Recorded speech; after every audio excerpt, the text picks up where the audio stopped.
everybody. Welcome to another exciting episode of Javier in the Air. This is episode 23 of season 2. Yes, I am 2 seasons into this. So I want to apologize to my subscribers and everybody else who's been watching my show that I didn't get one out last week. I had some technical snafus, and by the time I got done having to reboot, restart my computer multiple times and run some malware and some antivirus and this, that, and the other, even including doing a massive defrag, which took a couple hours in and of itself, even though I didn't think I had that much junk or that much disorganization on my computer. Obviously, that was not the case. It also had to recover some sectors, for those of you who may know what that means. Anyway, the whole point is that I was not able to get out an episode last week. I apologize for that. And happy belated Father's Day to all the dads I know and don't know. And I hope you enjoyed yourself hanging with your family, even if it was just a Zoom meeting, if you're still not able to get to each other. But I hope you were able to see your family and enjoy one another.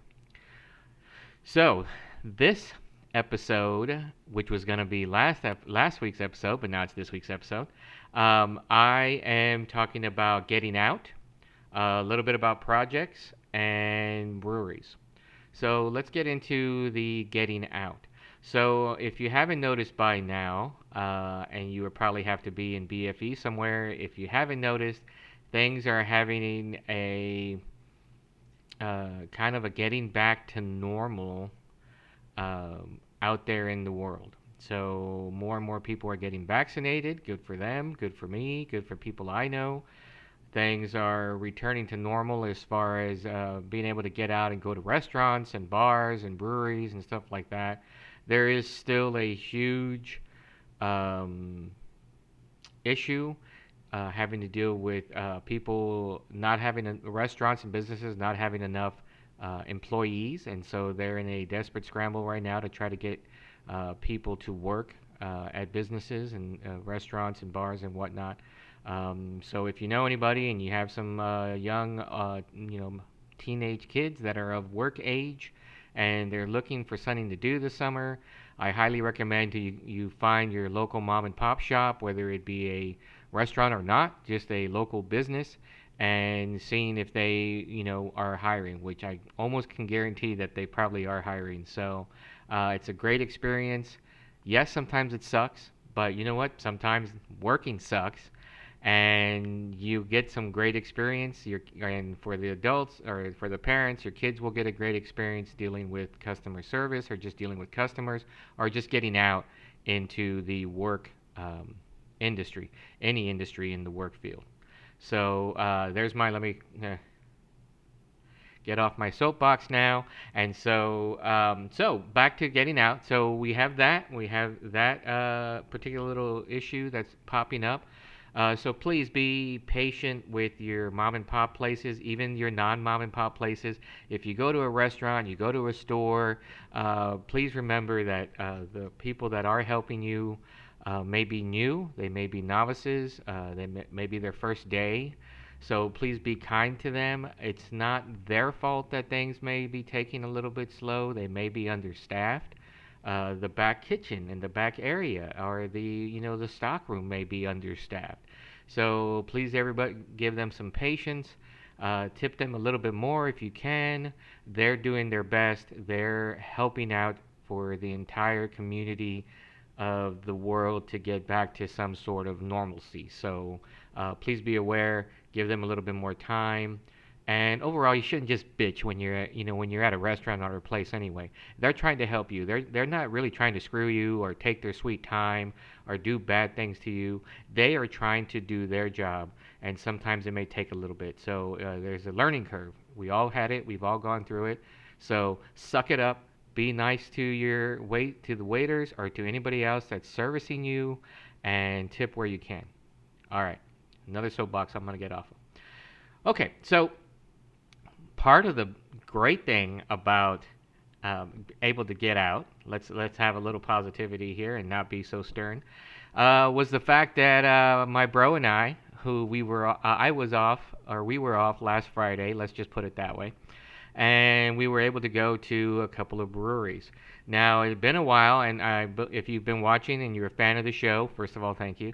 And second of all, you noticed that we hit a brewery about, let's see, probably 8 or 9 months ago. We got out heavily masked. Everybody was masked, and we got out and went to a brewery or two and had it on the show. Of course, we still continue to go to the boutique. Those guys are great. Scott and Jana, you know what I'm talking about. But this time we decided to try to hit somewhere else. Now, there's a debate going between my brother and I as to what part of the Austin area has better breweries. And it just kind of goes down to what you like, I feel. Though I'm also not a fan of going down south, which I will cover in another episode. And when I say south, I mean South Austin. I'm not talking about like, Mexico or anywhere in South America. I'm talking about the south side of Austin. And if you haven't heard me before, I am actually on the border of Cedar Park and Austin, which is pretty far north. So South Austin to me is actually a trip. You got to like pack for the day, or you have to finagle your brother into doing the driving. But this time I didn't want to go south. I had a doctor's appointment that morning, so I didn't feel like going south. So I said, let's just stay up here north. And we hit a couple of breweries. So we wound up hitting Austin Beer Works, and we wound up hitting Humble Pint is the name of the other brewery we went to. We stayed there for a while at both. We did some drinking. We enjoyed it.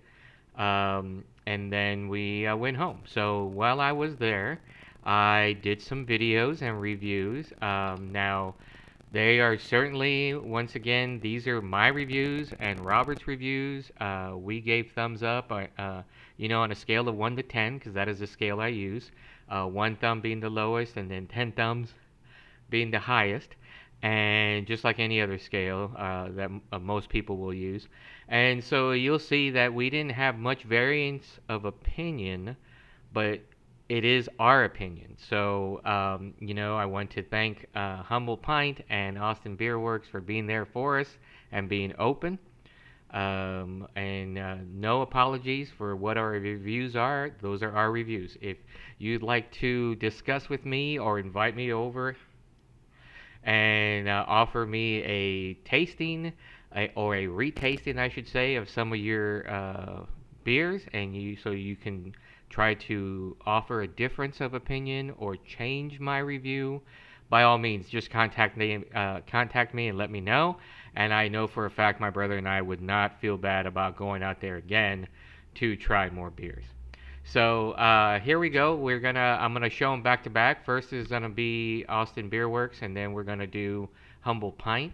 And I know I'm doing things in reverse of what I normally do, but since I have the highlights were these two breweries that I had set up, I'm gonna do the beer stuff first, and then I'm gonna talk a little bit about other things after. So here we go. Going out to beer tasting hub, our beer review hub. Take it away. Hey everybody, we're out here at Austin Beer Works having a couple of cold ones. Today I am trying one of their seasonal beers called Sputnik, and it is a Imperial Coffee Oatmeal Stout. This is 8.5 ABV, so let me give it a shot. So here we go. Really good on the front end. You can definitely taste the coffee and even the oatmeal on there. You can taste it like as part of the finish on there. Dark, nutty flavor to it, just like you would for a stout. Rob says he tastes banana, so that's because he is banana. I'm gonna give this 8 thumbs up. So this is their Sputnik. Rob, what do you give it? I give it 9 thumbs up. 9 thumbs up, so 8, 9, here we go. Okay, so here we are with the flight. As you see the flight card, we're gonna start with the Sun Shovel. And the Sun Shovel is a wheat beer, 4.5 ABV. So let's give it a shot.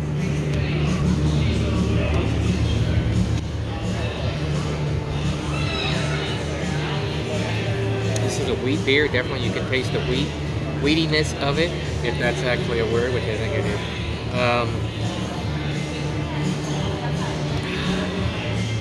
very light, kind of refreshing.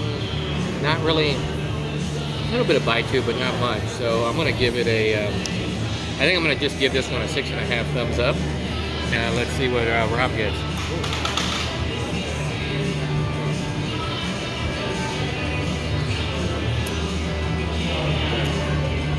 I'm gonna give it a 6.5 also.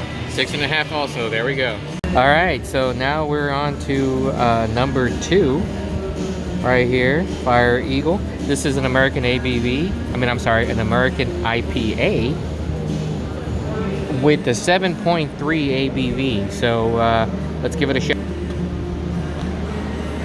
Here we go.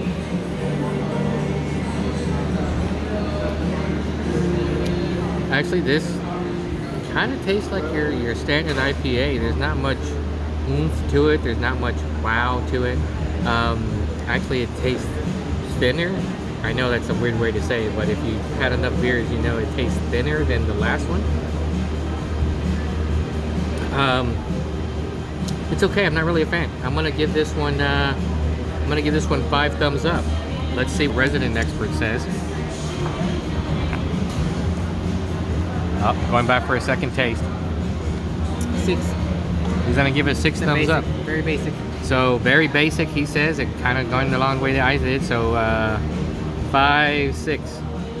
All right, so we're still here at Austin Beer Works. This is number 3. This is a Bloodwork Orange. This is an IPA. It's a 7% ABV. So let's hit it real quick. Rob's going off to get food.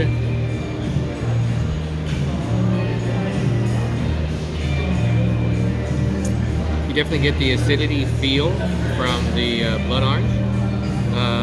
Well, they say Bloodwork Orange, but I think it's a blood orange. I'm not entirely sure.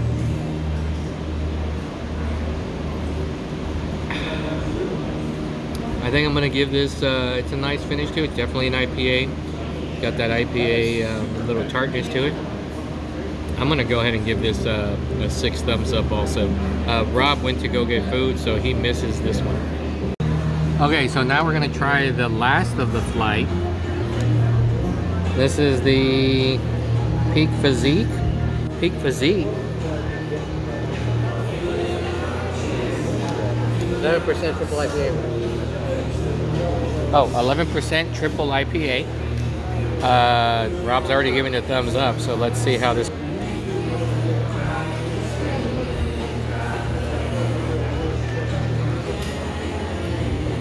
This is actually pretty good. This is pretty good triple IPA.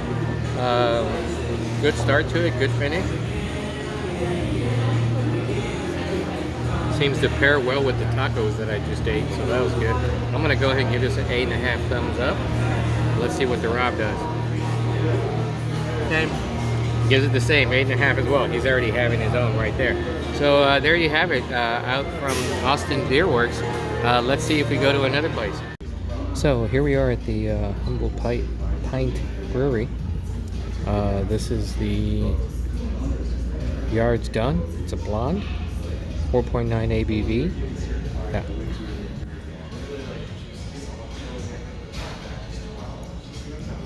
So really good, really light, kind of refreshing, kind of like a breakfast beer.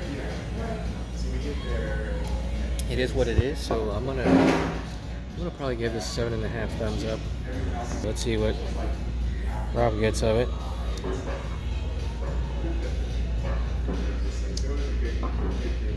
Scooped on 7. 7. There we go. So we're out here at the Humble Pint Brewery, which is in Leander. Is it Leander or City Park? Yeah. In Leander. So this is their Starlight Traveler, which is a vanilla porter. So let's check it out. So obviously I've been drinking some already. Definitely good vanilla on there. There's notes of it. It's not embedded in there, so it's not like they added it after the fact. They kind of made it part of the fermentation process, which really makes the vanilla pop, but not too strong. and doesn't overpower the entire beer. So I'm gonna give that a. Actually, I'm gonna give that an 8.5 thumbs up. Let's what the bro thinks. Vanilla Porter, Starlight Traveler.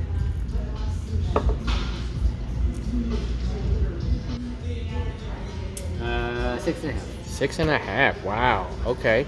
All right. We're still at the Humble Pint, so we're looking at Funbird. This is a Hefeweizen. I believe it's about like a 5 or so IPA. I'm sorry, ABV. So we're gonna give it a shot. Now I've been told it has hints of banana in it, so let's see what happens. Rihanna, you like to smoke bananas? I do taste hints of banana in it. So, however, actually for a Hefeweizen, it's not bad. So I'm gonna go ahead and give this 8.5 thumbs up. The bro ones. 8. 8. 8. All right, so 8 thumbs up for the Hefeweizen. So there you have it, from the Austin Beer Works and from Humboldt Pint breweries. Thanks again, you two breweries, for being open on my day off, so that we could go out there and enjoy the beer. And I do have to say that the people at Humboldt Pint really are humble. I was talking to them, talking to one of the bartenders in behind the bar, and he was very humble about his opinion of their beers. Some of them were really good. The vanilla porter was really good, and so I enjoyed myself there. And he was kind of like, "Yes, we try our best to get a good beer out there." Very very humble, a great young man out there. So I had a great time talking to him and one of the patrons at the bar as well. We talked a little bit about that vanilla, which is what I talked about in the review, and talked about other things as well, having to do with beers and people's opinions on them. So great time. Got home safely, Ma. Just letting Ma know. Got home safely and enjoyed the afternoon there, spending time having beer with the bro. We will be, just to let everybody know, we will be going back to our beer panel. So I will be contacting James and Candace again so that they can join us on the panel. We have some special beers that are being blown in for us, and so we'll get to those here in maybe the next couple of episodes, and so we'll see how that goes. So going back to the getting out, next month I will be getting out to Fredericksburg. I won't talk about the Curse of Fredericksburg. Those who know about my Curse of Fredericksburg know what I'm talking about. And I will also be meeting up with my oldest sister, Aida. She will be in town, and so we'll be able to hang out and have some brew. And I am bringing back the official tasting. For those of you who may not know, especially those of you who only know me through this podcast, when I first bought my house, I told myself that I would become more social and I would start throwing parties, and that is what I did. So for almost 4 years in a row, 48 months, every month I had a tasting of some sort. We try to pick a beer or an alcohol or a wine. And when I say we, I mean it gets in the group. The very first one I did, I decided what it was, and then we went through and we just went down and then after the party, we would go and create a list or create what was going to be drunk the next month. And then I would throw out an invite in a couple of weeks, and then we'd have people show up. Now, not all of them were winners. I think our rum tasting one, we had some really crappy rums. A couple of the whiskeys were bad, and people who made it there can attribute to this, or contribute to it, either way. You'll also see, or just to let you know, some of the parties were not successes either. I mean, I believe the smallest party I ever had was myself and Robert and two other people. And it just, timing, people are out and about, and I get it. So I try to at least invite between 14 to 20 people, and you usually, the rule of thumb is that you get about 40%. if 40 to 50% on your return rate. So which is why I try to do 14 to 20 people, because then 7 to 10 people is a pretty good group. Now I've had as many as 25 people here before during a Christmas tasting. So COVID really put the kibosh on that for me and among other people, and there are dark sides to that and everything. And so, but now I will be able to have an actual tasting again. Once again, everybody who is being invited will be vaccinated, and so just again being cautious for now. And so it will be the first tasting, quote unquote, vaccinated, and we are going to go with coffee beer. I also gave some allowance, and I am going to allow hard coffees, which I know it doesn't even skew the line. It's not a beer, but I thought it would be fun to do it anyway, so that we can mix the palate up and get people to it. I found and I've gotten great feedback over the years from individuals who have come, tasting things they've never tasted before in their lives, probably would never buy. There's a couple, James and Julia Takashita, and you know them from this podcast.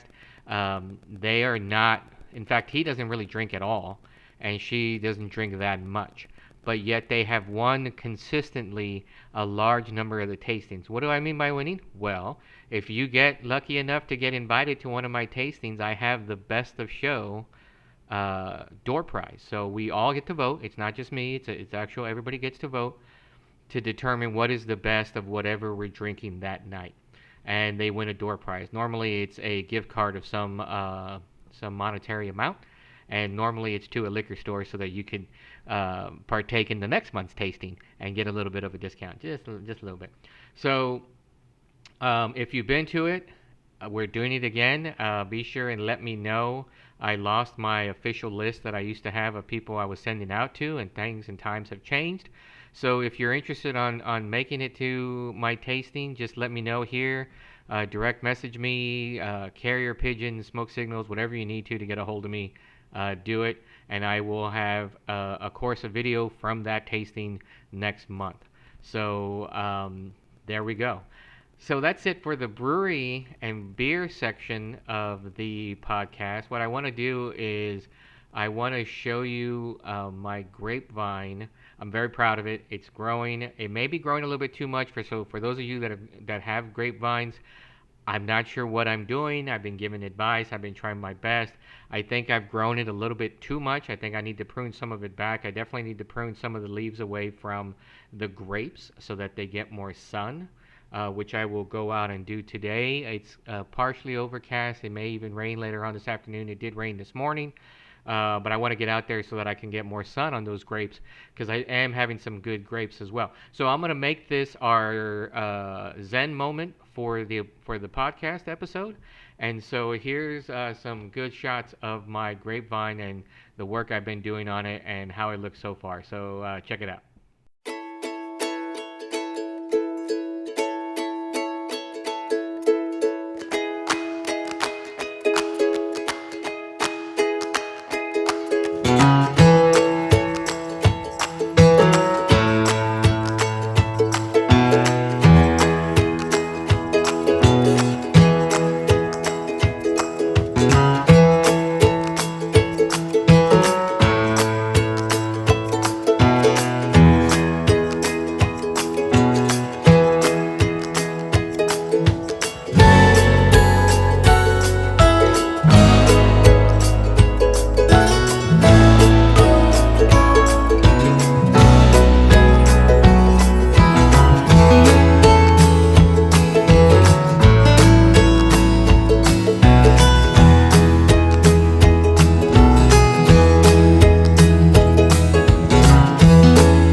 Well, there you have it, your Zen moment, showing off my gardening skills, my Mr. Green Jeans skills, if you will.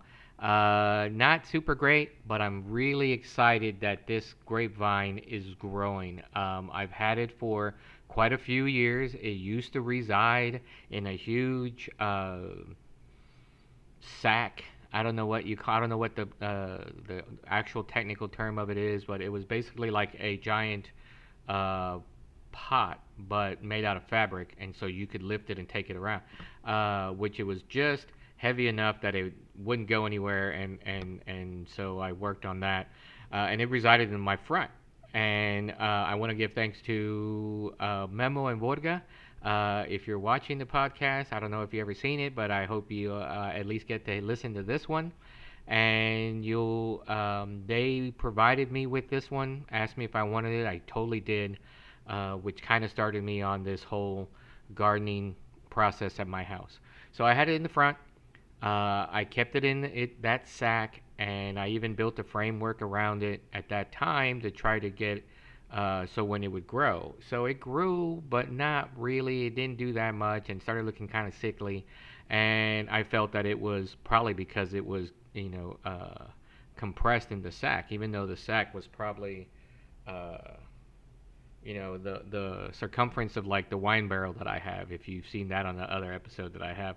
Um, so I took it into the back. You've seen it on other episodes.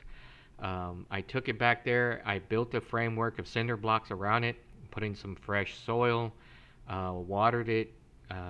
It was growing a little bit, but not too much. But then, one of the upsides of the snowpocalypse that we had earlier this year is that that bit of frost is kind of what it needed to kind of kickstart the plant DNA, so to speak, and it grew gangbusters. And now, as you saw in the photos there, it is huge, and it's all growing from one vine. So I put up some frame, and I apologize, the ground is not level, and I didn't level it before I built the frame in the first place. So now the PVC pipes are kind of not at the same angle. I'll try to fix them probably next season. But right now, I'm trying to allow those grapes to grow. So probably had it again maybe 5 years, and this is the first time that it's not only has it grown as great as you see there, and I've done a lot of pruning to it already, but I actually got grapes. And so at first I thought they were green because they were tiny and green, but now I realize that it's that nice purple that you see. So I'm hoping to, if I can get them to go maybe another couple of weeks or so, then I'll harvest those grapes and I'll have them on here. I'll have a couple of people taste them for me. I'll wash them, make them real nice, and then we'll taste them to see what we get. So I'm really happy about that because what I'm hoping is that maybe we'll get another cold snap around December, January next year. Not the snowpocalypse, but something, and it'll help it to continue to grow for the next season. I'd like for it to really get big and bushy, get some good grapes on there. I put a fake owl out there. I think you saw it in one of the photos.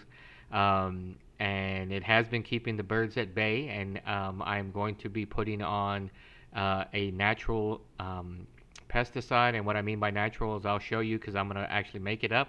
I've seen videos of it, and I know farmers James and Zaida actually use it as well. So I'm going to do that, and I'll tell you a little bit about it and the background of some of the items that I put in there.